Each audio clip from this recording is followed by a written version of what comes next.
بسم اللہ الرحمن الرحیم فما آمن لموسى إلا ذرية من قومه على خوف من فرعون وملئهم أن يفتنهم وإن فرعون لعال في الأرض وَإِنَّهُ لَمِنَ الْمُسْرِفِينَ۔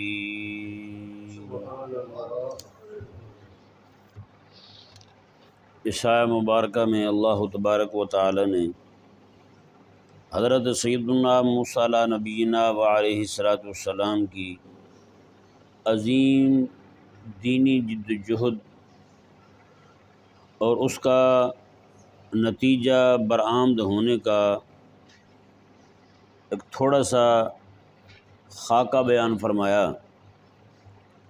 جب موسیٰ علیہ السلام کھڑے ہوئے ان کے سامنے دعوت دینے کے لیے، کیونکہ یہ آپ کے سامنے پہلے بیان ہو چکا کہ موسیٰ علیہ السلام کی جو قوم تھی حضرت سیدنا یعقوب علیہ السلام کی اولاد تھی، اور فرعونی جو تھے وہ سارے قبطی تھے۔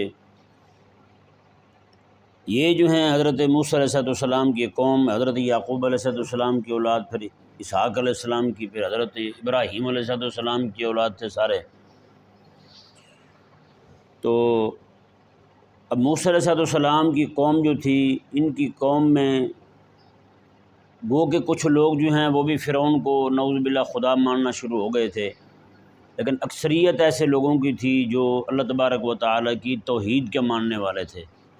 اکثریت ان لوگوں کی تھی جو توحید کے ماننے والے تھے، لیکن انہی میں کچھ لوگ ایسے تھے، وہ بھی بہت بڑی تعداد تھی، جو نعوذ باللہ من ذالک فرعون کو خدا ماننا شروع ہو گیا، اسے سجدہ بھی کرتے، اس کی عبادت بھی کیا کرتے تھے۔ تو جب موسیٰ علیہ السلام نے دعوت حق دی تو موسیٰ علیہ السلام کی قوم کے بہت سارے لوگ جو ہیں، اکثریت لوگوں کی، وہ تو سارے روب میں آئے ہوئے تھے فرعون کے اور اس کی جماعت کے۔ ہر بندہ یہی سوچتا تھا کہ میں اگر آگے بڑھوں گا، موسیٰ علیہ السلام کے ساتھ کھڑا ہو جاؤں گا، تو کہیں یہ نہ ہو کہ فرعون جو ہے مجھے مار ہی دے یا پھر مجھے جیل ڈال دے، یا سزائیں دے، تکلیفیں دے۔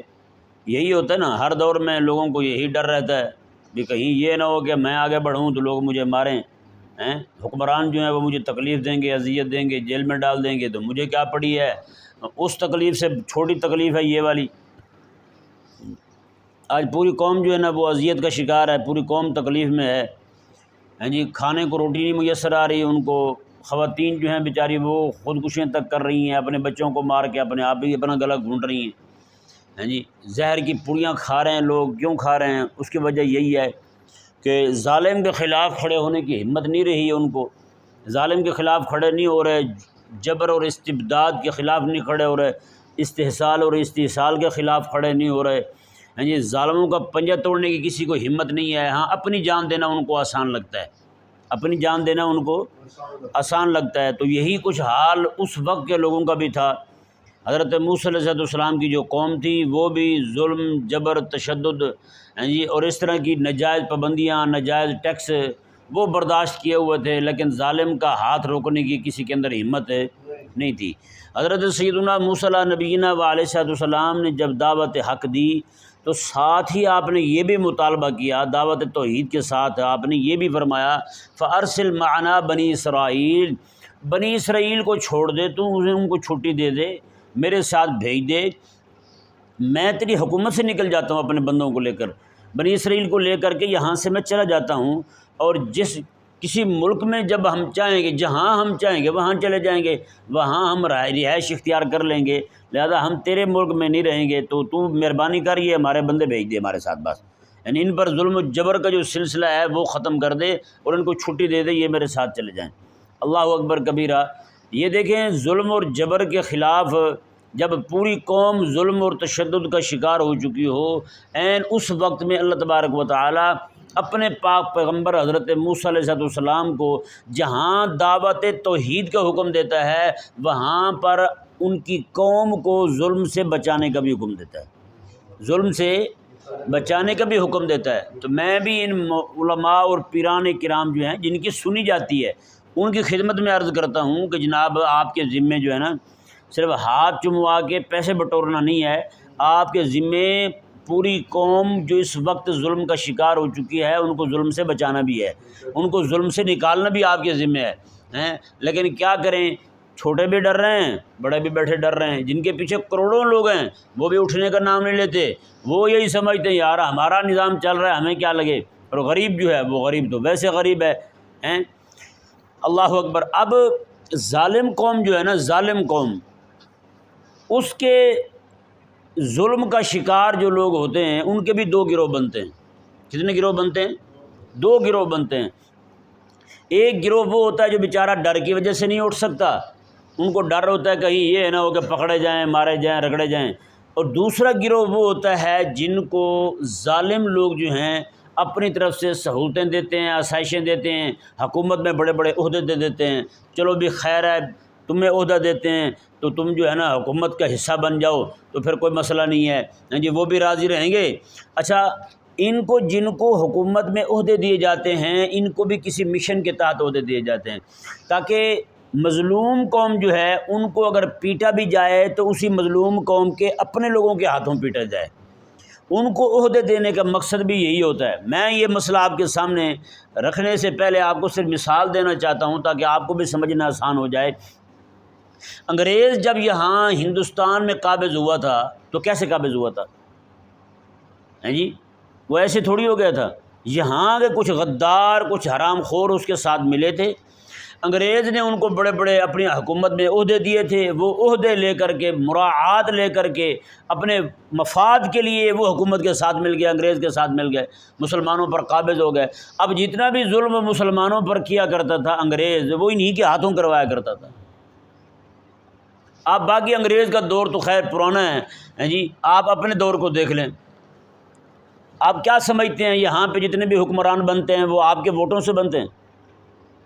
جن کی حکومتیں آتی ہیں وہ آپ کے ووٹوں سے آتی ہیں۔ اگر آپ کے ووٹوں سے حکومتیں آئے ہیں تو الیکشن ہونے سے پہلے یہ کبھی بھی نہ کہیں کہ ہماری بات ہو گئی ہے، ہماری بات ہو گئی ہے، ساڈی گل ہو گئی ہے۔ یہ جو کہتے ہیں نا کہ ہماری بات ہو گئی ہے تو مطلب یہی ہوتا ہے کہ تم نہیں آنا ہے، ٹھیک ہے نا جی۔ یہ کسی بھی جماعت کو اوپر لے کے آتے ہیں تو اس کو پہلے کہتے ہیں، کسی بھی جماعت کو تھوڑے تھوڑے دی جاتے ہیں، سیٹیں دی جاتی ہیں، ان کو پہلے کہتے ہیں دیکھو بات سنو، ہم تمہیں سیٹیں دے رہے ہیں لیکن مرکز میں یعنی کہ وفاق میں جس کو ہم کہیں گے ووٹ دینا اسی کو دینا ہوگا ووٹ آپ نے۔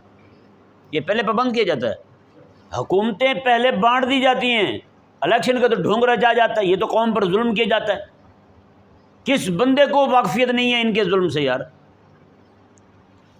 اچھا، اس کے بعد پھر جہاں پاکستان کے اندر جس کی بھی حکومت بننی ہے اسی کی حکومت بننی ہے جو اوپر سے آشیرواد لے کر آئے، یہودیوں سے، نصرانیوں سے، ان کا پسندیدہ بندہ ہی آ سکتا ہے، اس کے علاوہ کوئی اور بندہ آ سکتا نہیں، یہ پکی بات ہے۔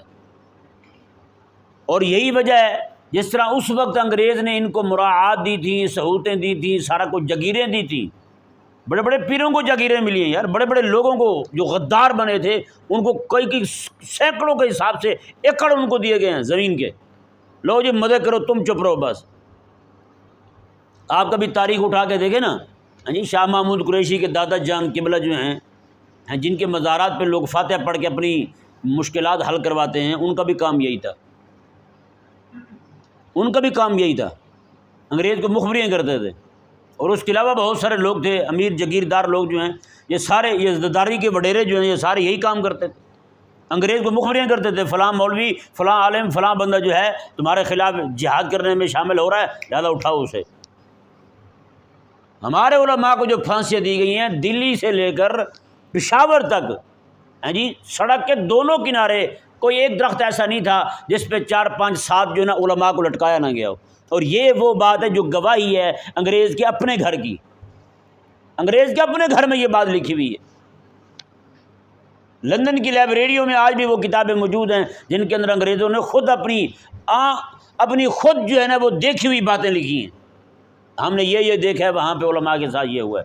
علماء کو پکڑ کے توپ کے ساتھ باندھ کے پیچھے سے گولہ چھوڑ دیتے تھے، بتائیں، علماء کو کہا جاتا دوڑ جاؤ، بھاگ جاؤ، تم پیچھے سے گولہ چھوڑ دیتے۔ علماء کے جسموں کو چیر کے جناب اس طرح چھریوں کے ساتھ اس میں مرچیں بھر کے اوپر استری چلایا کرتے تھے، گرم استری چلایا کرتے تھے۔ اتنے ظلم کیے انہوں نے، اور یہ کن کے کہنے پہ کیے ہیں؟ یہ مظلوم قوم جو تھی مسلمانوں کی، انہی کے ہی کچھ لوگوں کو آگے لا کر کے، اچھا مسلمانوں کو دبانے کے لیے مسلمانوں میں سے بندے چنے گئے، سکھوں کو دبانے میں سے سکھوں کے کچھ بندے چنے گئے، اور ہندوؤں کو دبانے کے لیے ہندوؤں کے کچھ بندے چنے گئے، ان کو حکومت میں عہدے دیے گئے۔ اور یہی کچھ حال آج ہمارے ہاں ہو رہا ہے۔ جس کو حکومت دی جائے گی ہیں اس کے لیے IMF کبھی بھی نہیں پوچھے گا ہاں بھائی تم زیادہ کھا گئے ہو، ہیں اس کو بجلی مفت ہوگی، گیس مفت ہوگا، پیٹرول مفت ہوگا، اس کو رہائش مفت ہوگی، بڑی بڑی کوٹھیاں بنگلے ہیں جی، پھر گاڑیاں مفت ہوں گی، پروٹوکول مفت ہوگا اس کو، ہیں اس کے علاوہ باقی اور ساری چیزیں مفت ہوں گی اسے، ہیں پھر جب حکومت ختم بھی ہو جائے گی، اس کی نوکری ختم بھی ہو جائے گی، لیکن نوکری ختم ہونے کے بعد پھر پینشن کا سلسلہ چلے گا اس کا، ہیں تو اس نے یہی کہا ہے، اس نے کہا جو میرا نوکر بن کے رہے نا، مرتے دم تک اس کا ساتھ نہیں چھوڑوں گا، میں پیسے دیتے رہوں گا اس کو، اور جو بندہ اس حکومت کا نوکر نہیں بنا اس کا جینا حرام کیا ہوا انہوں نے۔ یہ سارے جتنے بھی آپ کے ہاں نمک جو ہوتا ہے نا، نمک اس کا بھی ریٹ طے ہوتا ہے، یہ بھی IMF کے کہنے پہ ہوتا ہے، یعنی گھی کا ریٹ یہ کر دیں، فلاں چیز کا ریٹ یہ کر دیں، بجلی کا ریٹ بڑھا دیں، نرخ بڑھا دیں، فلاں چیز کا نرخ بڑھا دیں، یہ انہی کے کہنے پہ ہوتا ہے سارا۔ ان کو آپ غریب کے پاس جو ہے نا 100 روپیہ دہاڑی کمائی ہوئی تو وہ تو نظر آ گئی، اس پہ تو ٹیکس مار لیا اس نے، اس کو یہی بڑے بڑے حرام خور بیٹھے ہوئے ہیں وہ نظر کیوں نہیں ہے؟ اس کو پتہ ہے یہ میرے وفادار ہیں، انہوں نے ہی اس ساری قوم کو دبا کے رکھنا ہے نیچے، تو لہٰذا ان پہ میں مراعات کی بارش نہیں کروں گا، ان کو میں عطایا نہیں دوں گا، تو پھر یہ کام سارا خراب ہو جائے گا۔ بالکل یہی طریقہ فرعون کا تھا۔ فرعون نے موسیٰ علیہ السلام کی قوم میں سے بندے چن کے موسیٰ علیہ السلام کی قوم پر، بنی اسرائیل پر ظلم اور تشدد کرنے کے لیے انہی کے بندوں کو عہدے دے رکھے تھے تاکہ وہ ان کو دبا کے رکھیں۔ جی اللہ اکبر کبیرہ۔ اب اس ماحول کے اندر کتنے لوگ تھے جو موسیٰ علیہ السلام کے ساتھ کھڑے ہوئے تھے؟ باقی سارے کئی فرعون کے ڈر سے دبے ہوئے تھے، کئی جناب ان کے اپنے سردار جو حکومت کے حصہ تھے ان کے جناب ان کی وجہ سے جناب دبے ہوئے تھے، ہیں اللہ اکبر۔ یہ آیا مبارکہ دیکھیں، اللہ تبارک و تعالیٰ نے ارشاد فرمایا فما آمن لموسیٰ الا ذریۃ من قومہ، اللہ تعالیٰ نے فرمایا کہ موسیٰ علیہ السلام پر ان کی دعوت سن کے کوئی بھی بندہ ایمان نہیں لایا مگر ان کی قوم کے، موسیٰ علیہ السلام کی قوم کے کچھ نوجوان لڑکے، الا ذریۃ من قوم، ذریۃ من قوم، مگر موسیٰ علیہ السلام کی قوم کے کچھ نوجوان لڑکے وہ جناب حضرت موسیٰ علیہ السلام کے ساتھ کھڑے ہو گئے، الا ذریۃ من قوم، موسیٰ علیہ السلام قوم کے کچھ نوجوان کھڑے ہوئے۔ اب یہ آیت مبارکہ کیا بتا رہی ہے کہ اگر تم تبدیلی لانا چاہتے ہو، انقلاب لانا چاہتے ہو، لوگوں کے اندر غلبہ پانا چاہتے ہو، کفر کو مغلوب کرنا چاہتے ہو، تو پھر تمہیں نوجوانوں کو ساتھ ملانا ہوگا۔ اور پہلے دعوت قبول کی ہی نوجوانوں نے۔ کس نے قبول کی ہے؟ نوجوانوں نے۔ میرے آقا علیہ السلام کو دیکھ لیں، حضور کی دعوت پہلے کس نے قبول کی؟ سب سے پہلے بچوں میں حضرت مولا علی رضی اللہ عنہ نے قبول کی ہے، ہیں جی، بڑوں میں حضرت ابوبکر صدیق رضی اللہ عنہ نے قبول کی ہے دعوت آقا علیہ السلام کی، ہیں جی، اور جتنے بوڑھے تھے وہ سارے کے سارے دشمن کے دشمن ہی رہے۔ ابو جہل کیسے گیا، ابو لہب کیسے گیا، یہ سارے ان کا یہی حال تھا۔ آپ جب بھی انقلاب کی بات کریں گے نا، غلبہ دین کی بات کریں گے، تو نوجوان آپ کے ساتھ ملیں گے اور ان پر آپ محنت کریں۔ نوجوانوں کو جتنا آپ حق کی طرف مائل کریں گے، جتنا وہ نفع دیں گے، اتنا کوئی بھی نفع نہیں دے گا۔ اس کی وجہ یہی ہے کہ بوڑھے جو ہوتے ہیں نا وہ غلامی پہ رضامند ہو چکے تھے، چل پت کچھ نہیں ہوندا، 70 سال بھی تو مار کھا دیے نا، 10-12 سال اور کھا لیے، آخر وہ کہتے ہیں نا 40 سال تک تکالیف آتے ہیں، اس کے بعد نہیں، کیونکہ اس کے بعد عادت ہو جاتی بندے کو تکلیفیں اٹھانے کی، ختم نہیں ہوتی وہ، 40 سال تک تکالیف بندہ اٹھاتا رہتا ہے تو پھر عادی ہو جاتا ہے۔ اس طرح ہماری قوم جو ہے وہ 70 سال سے تکالیف اٹھا رہی ہے، تو یہ بھی عادی ہو چکے ہیں، یہ بھی کہتے ہیں کوئی پرواہ نہیں ہے۔ تو حضرت موسیٰ علیہ السلام کی قوم کے نوجوان جو ہیں وہ موسیٰ علیہ السلام کے ساتھ ملے۔ اب دیکھیں اللہ تعالیٰ حالات کیسے بیان فرما رہا ہے۔ اللہ تعالیٰ نے فرمایا علی خوف من فرعون، باوجود اس کے کہ موسیٰ علیہ السلام کی قوم کے نوجوانوں کو فرعون کا خوف بھی تھا، فرعون کا خوف بھی تھا، خوف کے باوجود موسیٰ علیہ السلام کے ساتھ وہ نوجوان کھڑے ہو گئے۔ صرف فرعون کا خوف نہیں تھا، آگے اللہ تعالیٰ نے کیا فرمایا، وَمَالَئِهِمْ، اور موسیٰ علیہ السلام کی قوم کے لوگ جو سردار بن چکے تھے، حکمران بن چکے تھے، عہدے لے چکے تھے فرعون سے، ان کا بھی ڈر تھا کہ وہ بھی ماریں گے ہمیں۔ یعنی کہ ڈر جو ہے نا صرف فرعون کا نہیں تھا، اور ساتھ اپنی قوم کے جو بڑے بڑے حکومت کے عہدوں پر بیٹھے ہوئے تھے ان کا بھی ڈر تھا، یہ بھی ہمیں ماریں گے۔ اس ڈر کے باوجود، ڈر کیا تھا جی؟ ان یفتنہم، کہ وہ انہیں آزمائش میں ڈالیں گے، ان کو جیلوں میں ڈال سکتے ہیں، ان کو تکلیفیں دے سکتے ہیں، ان کو قتل کر سکتے ہیں، کچھ بھی کر سکتے ہیں۔ 100 طرح کے خوف تھے انہیں۔ اللہ تعالیٰ نے ارشاد فرمایا کہ پھر فرعون جو ہے وہ بھی کوئی معمولی ذلیل نہیں تھا۔ وَإِنَّ فِرْعَوْنَ لَعَالٍ فِي الْأَرْضِ، میں اس وقت زمین میں سر پھرا یہی بندہ تھا، اونچا بندہ تو یہی تھا، اونچا یعنی کہ سیاسی غلبہ حاصل کیا ہوا تھا نا اس نے۔ تو اللہ تبارک و تعالیٰ نے فرمایا کہ اس وقت سر پھرا بندہ یہی تھا، دماغ اس کا خراب ہو، ڈاؤن بنا ہوا تھا یہ فرعون زمین میں۔ اللہ اکبر۔ اللہ تعالیٰ نے ارشاد فرمایا صرف اتنا ہی نہیں ہے، وَإِنَّهُ لَمِنَ الْمُسْرِفِينَ، اور ہر معاملے میں، ظلم اور تشدد کے معاملے میں حد سے بڑھنے والا تھا، حد سے بڑھنے والا بندہ۔ اللہ اکبر کبیرہ۔ اب حضرت موسیٰ علیہ السلام، چونکہ موسیٰ علیہ السلام کی قوم میں اکثریت ان لوگوں کی تھی جو توحید کو ماننے والے تھے، چونکہ انبیاء کرام علیہ السلام کی اولاد میں سے تھے، تو حضرت موسیٰ علیہ السلام نے اپنی قوم کو فرمایا، وہ مظلوم قوم کو موسیٰ علیہ السلام کا طریقہ دیکھے خطاب کا۔ آپ نے وقال موسیٰ یا قوم، موسیٰ علیہ السلام اے میری قوم، ان کنتم آمنتم باللہ، اگر تم اللہ پر ایمان رکھتے ہو نا تو فعلیہ توکلوا، تو پھر بھروسہ بھی اسی پہ کرو۔ ہاں، اگر تمہارا ایمان ہے نا اللہ پر تو پھر بھروسہ بھی اسی پہ کرو۔ ان کنتم مسلمین، اگر تم مسلمان ہو تو، اگر تم مسلمان ہو، اللہ کی ذات پر تمہارا ایمان ہے تو بھروسہ پھر اسی پہ کرو، ان سے نہ ڈرو، بھروسہ اسی پہ کرو، اللہ کی مدد پر یقین رکھو تم، اللہ تبارک و تعالیٰ پھر تمہاری مدد فرمائے گا۔ اب آگے سے قوم کیا بولی جی، یہ بھی دیکھ لیں۔ فقالوا علی اللہ توکلنا، ساری قوم جو ہے موسیٰ علیہ السلام کے اس نعرہ مستانہ کو سن کر کہنے لگے علی اللہ توکلنا، بس اب ہم نے اللہ پہ بھروسہ کر لیا ہے، اب ہم نے اللہ پہ بھروسہ کر لیا ہے، وہی مددگار ہے، وہی مشکل کشا ہے، وہی کرم فرمائے گا۔ اللہ اکبر۔ یہ کیا کہ موسیٰ علیہ السلام سے وعدہ کر کے ساتھ ہی رب تعالیٰ کی بارگاہ میں دعا کے لیے ہاتھ اٹھا دیے، ربنا لا تجعلنا فتنة للقوم الظالمین، انہوں نے کہا ہمارے رب ظالم قوم کے لیے ہمیں فتنہ نہ بنا، ظالم قوم کے لیے ہمیں فتنہ نہ بنا۔ اس کے دو معنی ہیں۔ پہلا معنی یہ ہے کہ ظالم لوگ جو ہیں جب ہم پر ظلم کریں گے، ہم ظلم برداشت کرتے رہیں گے، تو پھر ان کے ذہن میں یہ آئے گا کہ اگر یہ حق پر ہوتے تو ان پر ظلم ہوتا، اگر یہ حق پر ہوتے تو اس طرح مقہور اور مجبور ہوتے ہیں۔ اللہ اکبر کبیرہ۔ ان کا اس طرح مظلوم ہونا اس بات کی دلیل ہے کہ یہ حق پر نہیں ہے، یہ حق پر نہیں ہے۔ آج بتائیں نا، آج کتنے سارے لبرل ہیں، مسلمانوں کو مظلوم دیکھ کے ان کا رب کی ذات پہ ایمان اٹھ گیا ہے، رب کی ذات سے ہی ایمان اٹھ گیا ہے ان کا۔ یہ فتنہ بنا یا نہیں بنا ہمارا مظلوم ہونا ان کے لیے؟ ہمارا ظلم اور جبر کو برداشت کرنا ان کے لیے فتنہ بن گیا ہے، ایمان کو چھوڑ رہے ہیں۔ اور کافر جو ہے اس کو بھی اپنے گندے مذہب کے سچے ہونے پہ یقین ہونا شروع ہو گیا، وہ بھی کہہ رہا ہے میں سچا ہوں، اور نعوذ باللہ من ذالک اسلام کے خلاف جو ہے وہ ہذیانات بک رہے ہیں۔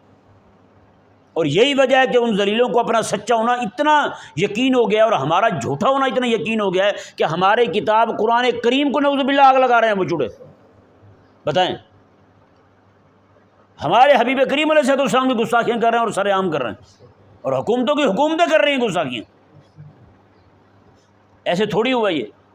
تو یہی بات انہوں نے کی، اللہ اکبر، بہت باریک بات کی تھی انہوں نے کہا یا اللہ ہمیں فتنہ نہ بنا ان کے لیے۔ مطلب کیا ہے، ہم جب مقہور اور مجبور رہیں گے، ہم پر ظلم ہوتا رہے گا تو ان ذلیلوں کو یقین بن جائے گا کہ ہم جھوٹے ہیں، ہمارا عقیدہ جھوٹا ہو جائے گا ان کے نزدیک۔ تو مولا تو مہربانی فرما، ہماری مدد فرما، ہماری مدد فرما۔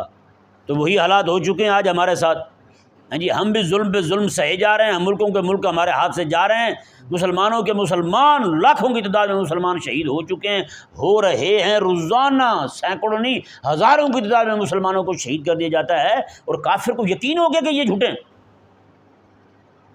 نعوذ باللہ من ذالک۔ تو اللہ تبارک و تعالیٰ کی بارگاہ میں بنی اسرائیل نے یہی دعا کی، ربنا لا تجعلنا فتنة للقوم الظالمین، مولا ہمیں آزمائش نہ بنا ان ظالموں کے لیے۔ ایک معنی یہ ہو گیا اس کا۔ دوسرا معنی یہ ہے، فتنہ کا معنی ہے عذاب۔ فتنہ کا معنی کیا ہے؟ عذاب۔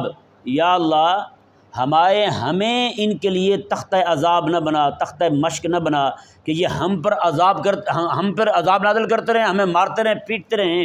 مولا ہمیں ان کے عذاب سے بچا لے، بس ان کے عذاب سے بچا لے۔ ایک معنی یہ ہو گیا۔ اب دیکھیں جی، یہ کہہ کے انہوں نے پھر اللہ تعالیٰ کی بارگاہ میں یہ دعا کی، وَنَجِّنَا بِرَحْمَتِكَ مِنَ الْقَوْمِ الْكَافِرِينَ، اے ہمارے رب اپنی رحمت کے صدقے، تیری رحمت ہی ہے جو ہمیں بچا سکتی ہے، تیری رحمت ہی ہے جو ہمیں بچا سکتی ہے۔ یہ الگ بات ہے کہ پاکستانی جب بھی اپنی معیشت کو دیکھتے ہیں ڈوب رہی ہے تو کہتے ہیں چائنا ہمارا دوست ہے، مشکل کشا ہے، امریکہ ہمارا مشکل کشا ہے، یہ ڈونگے ٹھوٹے اٹھاتے ہیں اور دنیا بھر سے مانگنے شروع کر دیتے ہیں۔ اللہ اکبر۔ موسیٰ علیہ السلام کی قوم اتنا مظلوم ہونے کے باوجود، علم سے عاری ہونے کے، کچھ علم تھا تھوڑا سا، ہیں جی، علم سے عاری ہونے کے باوجود اتنی بڑی بات کر رہی ہے اللہ تعالیٰ کی بارگاہ میں، وَنَجِّنَا بِرَحْمَتِكَ، اے ہمارے رب اپنی رحمت کے صدقے ہمیں نجات دے دے، من القوم الکافرین، کافر قوم سے، کافر قوم سے ہمیں نجات دے دے۔ اللہ تبارک و تعالی اہل پاکستان ہی نہیں، پوری دنیا کے مسلمانوں کو ان کافروں سے نجات عطا فرمائے۔